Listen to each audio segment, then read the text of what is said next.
Right.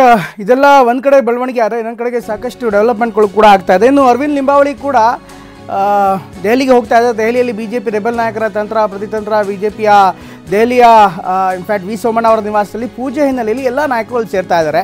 ದೆಹಲಿಗೆ ತೆರಳಿದ ಮಾಜಿ ಸಚಿವ ಅರವಿಂದ್ ಲಿಂಬಾವಳಿ ಕೂಡ ಈಗ ದೆಹಲಿಗೆ ಹಾರಿದ್ದಾರೆ.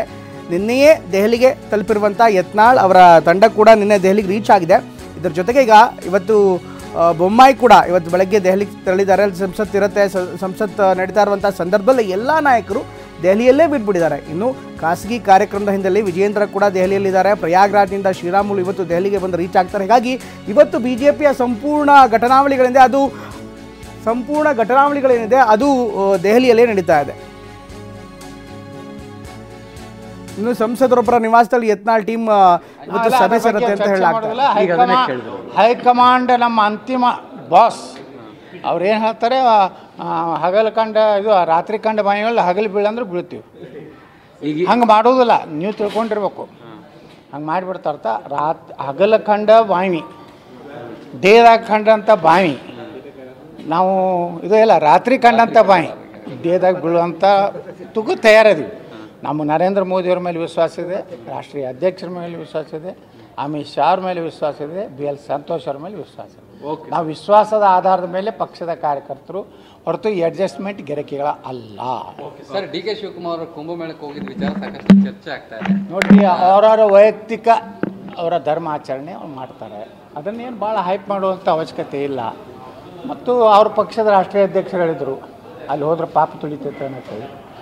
ಅವರೇ ಮಲ್ಲಿಕಾರ್ಜುನ ಖರ್ಗೆ ಕೇಳಿದ್ರು, ಯಾರ್ಯಾರು ಪಾಪ ತೊಳೀತು ಏನು, ಯಾಕೆ ಹೋದರು, ಒಂದು ನೋಟಿಸ್ ಕೊಡ್ಬೇಕು ಖರೆ ಅಂದ್ರೆ ಖರ್ಗೆ ಅವರು ಎಷ್ಟು ಪ್ರಮಾಣದಲ್ಲಿ ಪಾಪ ತೊಳೀತು ಅನ್ನೋವಂಥದ್ದು ಒಂದು ವರದಿ ಕೊಡಲಿಕ್ಕೆ ಹೇಳಬೇಕು. ಅವರು ನಮಗೇನು ಸಂಬಂಧ? ಅದು ಧರ್ಮದ ಕಾರ್ಯ ಮಾಡ್ತಾರೆ ಅಂದರೆ ಹಿಂದೂ ಧರ್ಮದಲ್ಲಿ ವಿಶ್ವಾಸ ಇಡ್ತಾರೆ.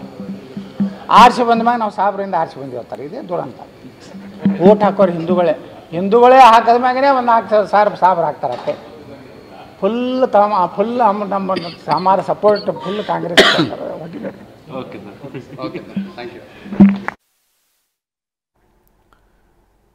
ಇದು ಯತ್ನಾಳ್ ಅವರು ಹೇಳ್ತಾ ಇರುವಂಥ ಮಾತು. ಒಂದು ಕಡೆಗೆ ಬಿ ಜೆ ಪಿಯಲ್ಲಿ ಆಗ್ತಾ ಇರುವಂಥ ಡೆವಲಪ್ಮೆಂಟ್ಗಳ ಬಗ್ಗೆ ಕೂಡ ಮಾತನಾಡ್ತಿದ್ದಾರೆ. ಹಾಗೆಯೇ ಇವತ್ತು ಏನಾಗ್ತಾ ಇದೆ ಘಟನಾವಳಿಗಳ ಬಗ್ಗೆ ಅವರು ಕೂಡ ಮಾತನಾಡಿದ್ದಾರೆ. ಇವತ್ತು ಸೋಮಣ್ಣ ಅವರ ನಿವಾಸಕ್ಕೆ ನಾವು ತೆರಳುತ್ತಿದ್ದೀವಿ. ಅಲ್ಲಿ ಪೂಜೆ ಇದೆ, ಕಾರ್ಯಕ್ರಮ ಇದೆ. ಹಿಂದೆ ನಾವು ಬೇರೆ ವಿಚಾರಕ್ಕೆ ಬಂದಿದ್ವಿ. ಹೈಕಮಾಂಡ್ ನಾಯಕರ ಸಮಯವನ್ನು ಕೇಳಿ ಈ ಹಿಂದೆ ದೆಹಲಿಗೆ ಬಂದಿರಲಿಲ್ಲ. ಆದರೆ ಅಂದು ನಾವು ಬಂದು ಮಾತುಕತೆ ಮಾಡಿದ್ದು ಸರಿಯಾದಂಥ ಫೌಂಡೇಶನ್ ಬಿದ್ದಿದೆ. ಹೀಗಾಗಿ ಮುಂದಿನ ದಿನಗಳಲ್ಲಿ ಹೈಕಮಾಂಡ್ ಸೂಕ್ತ ನಿರ್ಧಾರವನ್ನು ತೆಗೆದುಕೊಳ್ಳುತ್ತೆ. ನಮಗೆ ಹೈಕಮಾಂಡ್ ಅಂತಿಮ ಬಾಸ್ ಇದ್ದಂಗೆ ಅವರು ರಾತ್ರಿ ಕಂಡಂಥ ಬಾವಿಲಿ ಬೆಳಗ್ಗೆ ಬೀಳು ಅಂತ ಹೇಳಿದ್ರು ಕೂಡ ನಾವು ಬೀಳೋದಕ್ಕೆ ರೆಡಿಯಾಗಿದ್ದೇವೆ. ಯಾಕೆಂದರೆ ನಮಗೆ ಹೈಕಮಾಂಡೇ ಅಂತಿಮ. ಆದರೆ ಹೈಕಮಾಂಡ್ ಆ ರೀತಿ ಹೇಳಲ್ಲ ಅನ್ನುವಂಥ ವಿಶ್ವಾಸ ಕೂಡ ನಮಗಿದೆ ಅನ್ನುವಂಥ ಮಾತನ್ನು ಕೂಡ ಇದೇ ವೇಳೆ ಹೇಳ್ತಾ ಸಾಕಷ್ಟು ವಿಚಾರಗಳನ್ನು ಮಾತನಾಡ್ತಿದ್ದಾರೆ. ಜೊತೆಗೆ ಸೋಮಣ್ಣ ನಿವಾಸದಲ್ಲಿ ನಾವೆಲ್ಲರೂ ಕೂಡ ಸೇರ್ತೀವಿ. ಸಮಯ ಅಂತ ನಿಗದಿ ಆಗಿಲ್ಲ. ಆದರೆ ಎಲ್ಲ ನಾಯಕರು, ಲಿಂಗಾಯತ ನಾಯಕರು ಅಂತಲ್ಲ, ಎಲ್ಲ ನಾಯಕರು ಬರ್ತಾ ಇದ್ದಾರೆ. ಆ ಎಲ್ಲ ನಾಯಕರ ಜೊತೆಗೂಡಿ ಒಂದಿಷ್ಟು ರಾಜಕೀಯ ಚರ್ಚೆಯನ್ನು ಸಹಜವಾಗಿ ಮಾಡ್ತೀನಿ ಅಂತ ಹೇಳ್ತಿದ್ದಾರೆ. ಇದು ಒಂದು ಭಾಗ. ಇದರ ಜೊತೆಗೆ ಯತ್ನಾಳ್ ಅವ್ರ ಜೊತೆಗೆ ಇನ್ನಿತರ ನಾಯಕರು ಕೂಡ ಈಗಾಗಲೇ ದೆಹಲಿಗೆ ಎಂಟ್ರಿಯನ್ನು ಕೊಟ್ಟಿದ್ದಾರೆ. ಅಂತ ಅರವಿಂದ್ ಲಿಂಬಾವಳಿಯವರು ಈಗಾಗಲೇ ದೆಹಲಿ ತಲುಪಿದ್ದಾರೆ ಅನ್ನುವಂಥ ಮಾಹಿತಿ ಲಭ್ಯವಾಗ್ತಾ ಇದೆ. ಇನ್ನು ಪ್ರಯಾಗ್ರಾಜ್ನಿಂದ ಶ್ರೀರಾಮುಲು ಬರ್ತಾ ಇದ್ದಾರೆ. ವಿಜೇಂದ್ರ ಈಗಾಗಲೇ ಖಾಸಗಿ ಕಾರ್ಯಕ್ರಮ ನಿಮಿತ್ತ ದೆಹಲಿಯಲ್ಲೇ ಇದ್ದಾರೆ. ಹೀಗಾಗಿ ಇವತ್ತು ಬಿ ಜೆ ಪಿಯ ಸಂಪೂರ್ಣ ಘಟನಾವಳಿಗಳಿಂದ ಅಥವಾ ಸಂಪೂರ್ಣ ಬೆಳವಣಿಗೆ ಏನಿದೆ ಅದು ದೆಹಲಿಗೆ ಶಿಫ್ಟ್ ಆಗಿದೆ.